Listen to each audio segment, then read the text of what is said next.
الطيبين الطاهرين المعصومين المظلومين ولعنة الله على أعدائهم أجمعين. أما بعد، فقد قال الله سبحانه وتعالى في القرآن المجيد وقوله الحق بالحق. بسم الله الرحمن الرحيم. في بيوت أذن الله أن ترفع ويذكر فيها اسمه ويسبح له فيها بالغدو والآصال. صلوات.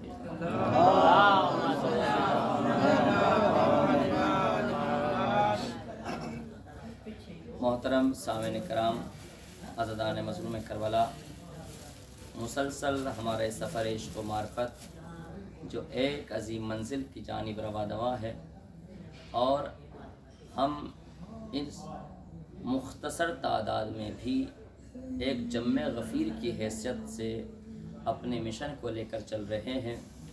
ہم صرف اکیلے ہی نہیں، اپنی نسلوں کے ساتھ، اپنے گزشتگان کے ساتھ، اپنے مرحومین کا ایک عظیم اور روحانی سلسلہ ہمارے ساتھ جڑا ہوا ہے، اور وہ اولادیں، وہ قومیں ہمیشہ زندہ رہتی ہیں جو اپنے مردوں کو زندہ باد رکھتی ہیں، ان کو یاد کیا کرتی ہیں۔ تو آج شہر ولایت میں بیٹھ کر ہم پرخلوص طریقے سے ایک مرتبہ سورہ حمد اور 3 مرتبہ سورہ توحید کی تلاوت فرما کر اپنے اپنے مرحومین اور تمام مومنین کی روحوں کو، جن کو فاتحہ پڑھنے والا نہیں ہے، اور تمام شہدائے ملت جعفریہ کی روح کو اصالہ کہ ہم لوگ شہر نجف میں مجلس برپا کر رہے ہیں، ایک بیداری کے ساتھ صلوات بھیجتے ہیں۔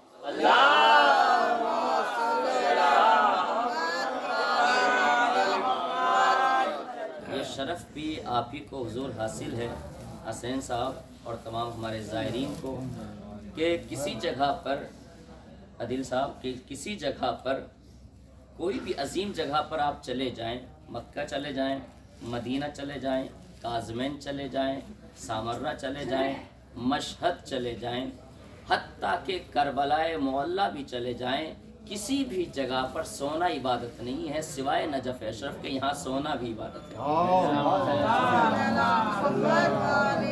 یعنی جس شہر میں، جس جوار میں، جس جگہ پر سونا عبادت رکھتا ہے، تو وہاں جاگنے کی قیمت کیا ہوگی؟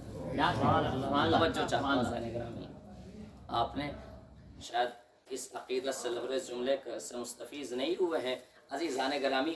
یعنی کسی جگہ پر، کسی بھی جگہ آپ چلے جائیں، کوئی بھی عظیم مقدس مقام تصور کر سکتے ہیں آپ اللہ کتنا کریم ہوا ہے آپ کے جوار امیر المومنین میں آنے کے بعد، کہا کہ دیکھو تم میرے ولی کی بارگاہ میں آئے ہو، سید الاولیاء امیر کائنات کی بارگاہ میں آئے ہو، میں تمہیں یہاں رائے گاہ نہیں چھوڑوں گا، تم اگر تھک کر سو بھی جاؤ گے، تمہارے سونے کو میں عبادت شمار کروں گا۔ میں ایسے ہی باتیں نہیں کر رہا ہوں عزیزان گرامی، آپ محسوس کریں گے نجف کیا ہے۔ نئے کہتے ہیں بہت بڑے دریا کو، جف کہتے ہیں سوکھنے کو۔ جو حضرات آج غریب خانے پر گئے انہوں نے دیکھا ہوگا بہت بڑا سمندر، دریا جو لب پر تھا، کنارے پر تھا، اور وہاں سے آپ محظوظ ہوئے ہوں گے اس حسین منظر سے۔ تو کیا کیفیت تھی، کیا منظر تھا، کیا پس منظر ہے۔ نجف کا نام ہے غری، نجف کا نام ہے زہر کوفہ۔ آپ تاریخ اٹھا کر دیکھیں، تاریخ قدیم میں جائیں تو اس کے نام یہ ملتے ہیں۔ تو نجف کیسے پڑھا؟ آپ نے عقیل الغروی کا نام سنا ہے۔ کیوں کہتے ہیں انہیں غروی؟ اس لیے کہتے ہیں کیونکہ وہ نجف میں پڑھ کر گئے ہیں، انہوں نے اپنے آگے نجفی نہیں لگایا، انہوں نے پرانے نام کا استعمال کیا، اپنے آگے غربی لگایا ہے۔ تو لوگ یہ سمجھتے ہیں شاید کہ ان کا ٹائٹل ہو، شاید ان سے کوئی لقب ہو، نہیں عزیزان گرامی، کیونکہ نجف اشرف سے پڑھ کر گئے ہیں۔ آج کے علماء دور حاضر کے اپنے آگے نجفی لگاتے ہیں، انہوں نے غری سے غربی نکالا ہے تاکہ ایک یونیک رہے، سب سے الگ رہے۔ تو عزیزان گرامی آپ وصیت مولا کائنات پڑھیں تو وہاں پر کہا میرے جنازے کو چھوڑ دینا اور زہر کوفہ میں خود جہاں پر سواری رک جائے وہاں پر دفن کر دینا۔ تو یعنی کہیں پر بھی آپ کو نجف کا نام تاریخ قدیم میں نہیں ملتا، لیکن یہ دریا، یہ سمندر جو آپ کے سامنے ہے، جب یہ سوکھا، نئے کہتے ہیں دریا کو، جف کہتے ہیں سوکھنے کو، جب یہ سوکھا تو کیا اس کا نام پڑا؟ نئے جف۔ تو عزیزان گرامی کہنے کا مقصد یہ ہے، بہت سے تعویلات ہیں، ان سب کو چھوڑتے ہوئے کہا جاتا ہے جب امام حسین صاحب کو قتل کیا گیا تو ہر چیز نے غم منایا، تو اس سمندر نے بھی اتنا غم منایا کہ اس نے اپنے پانی کو جذب کر لیا ہے۔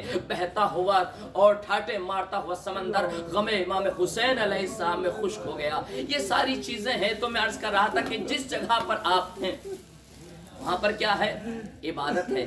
یہ جو نجف اشرف ہے، یہاں چلنا بھی عبادت ہے، یہاں بیٹھنا بھی عبادت ہے۔ حتیٰ کہ کہا جاتا ہے کہ جب آپ حرم میں جا رہے ہیں اور آپ کا آنا جانا یہ سعی کا درجہ رکھتا ہے، لوگ جا کر مکے میں سعی کر کر ثواب حاصل کرتے ہیں۔ اللہ رے ظاہر امام حسین کی فضیلت یہ ہے کہ اگر علی کے جوار میں آ جاتے ہیں تو ان کو سعی کا درجہ عطا کر دیا جائے گا۔ یہ کیا ہے؟ یہ فضیلت ہے ظاہر امام حسین علیہ السلام۔ کیا ہے؟ چلنا عبادت ہے، بولنا عبادت ہے، بیٹھنا عبادت ہے، اور تاکہ سانس لینا تسبیح شمار کیا جاتا ہے۔ جب انسان سوچتا ہے، سوتا ہے عزیزان گرامی، تو پھر اگر سو بھی جاتا ہے تو سونا بھی عبادت شمار کیا جاتا ہے۔ خدا کی قسم کسی مقام پر یہ فضیلت ہے ہی نہیں۔ دلیل کیا ہے آپ کے پاس کہ آپ یہ کریں سونا عبادت ہے؟ مجھے یہ بتائیے، اماموں سب امام زیادہ عبادتیں کرتے ہیں، لیکن کسی امام کا نام زین العابدین لقب نہیں ہے، کسی امام کا نام، کسی اور امام کا نام سید سجاد لقب نہیں ہے، سوائے چوتھے امام کے زین العابدین کہا جاتا ہے۔ مطلب عبادت کرنے والوں کی زینت۔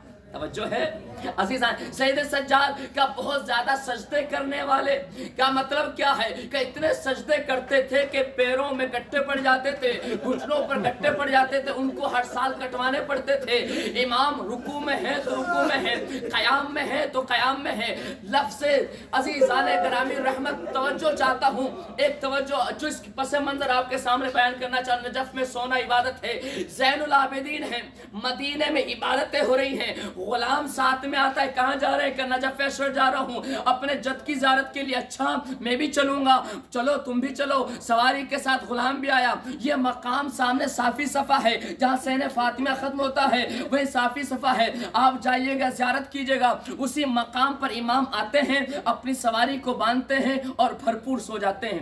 توجہ چاہتا ہوں گرامی، اب جیسے امام بھرپور سو رہے ہیں، غلام پریشان ہے۔ جب بھی میں امام کے ساتھ نجف جاتا ہوں تو یہ بھرپور سوتے ہیں، لیکن جب میں نجف سے مدینہ واپس آتا ہوں تو یہ عبادتوں میں مصروف ہو جاتے ہیں۔ کوئی لمحہ نظر نہیں آتا کہ کس وقت آرام کرتے ہیں۔ جب بھی دیکھتا ہوں مصلی پر بیٹھے ہوئے نظر آتے ہیں۔ ایک مرتبہ ہمت باندھی، مولا آپ کا طریقہ کار میں نے بدلتے ہوئے دیکھا، کیا ہوا؟ کہتا آپ نجف میں جاتے ہیں تو ہم جم کر سوتے ہیں، بھرپور سوتے ہیں، اور جب مدینے میں آتے ہیں ہمیشہ مصلی پر دکھائی دیتے ہیں۔ ایک مرتبہ سید سجاد مسکرائے اور کہا تمہیں پتا نہیں ہے میرے جد کے جوار میں سونا بھی عبادت ہے۔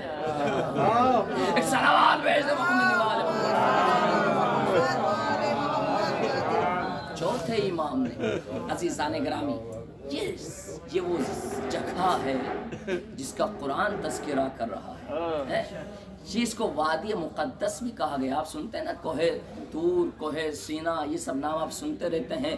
جناب موسیٰ کو نبوت کہاں سے ملی؟ اسی جگہ سے ملی ہے۔ اپنی فیملی کے ساتھ جا رہے تھے، ایک نور کو دیکھا کہ سردی کا زمانہ ہے، تو ایک ندا آئی اور اس کی جانب بڑھے، کیا دیکھا؟ انگارہ لے کر آئے اور ہاتھ جل گیا۔ اس ہاتھ جلنے پر جد بیضا نور ساتے ہو گیا۔ تو کسی جگہ یہ نجف اشرف تھا۔ جناب نو کو کہاں پر کنارہ، پوری کائنات کا چکر کاٹتے رہے، لیکن جب علی کے در پر پہنچے اس جگہ پر تو یہاں پر ان کا بیڑا پار ہو گیا، نجات مل گئی۔ کوہ جودی بھی تو یہیں پر ہے۔ عزیزان گرامی، سارے آپ فضائل جو دیکھیں گے وہ آپ کو اسی میں انحصار منحصر نظر آئیں گے۔ وادی مقدس اسی کو کہا جاتا ہے۔ کیا ہے وادی مقدس؟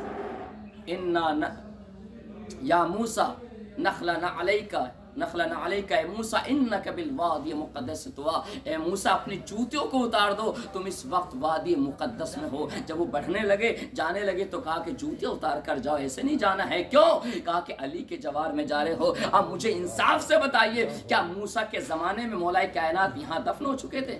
نہیں ہوئے، ہزاروں سال بعد۔ توجہ چاہتا ہوں، ایک عقیدت سے لبریز جملہ، صرف محسوس یہ تھا، امام سے منسوب کیا گیا کہ اس جگہ پر سید الاولیاء رسول کے بھائی کو دفن کیا جائے گا، ان کی قبر مبارک یہاں پر ہوگی۔ تو جناب موسیٰ کو اجازت نہیں کہ یہاں سے جوتیاں پہن کر گزرے۔ اللہ اکبر۔ اذان ایک منزل فکر دینا چاہتا ہوں، عثمانی حکومت کا ایک بادشاہ جس کا نام سلیمان تھا، اسی جگہ سے گزرا۔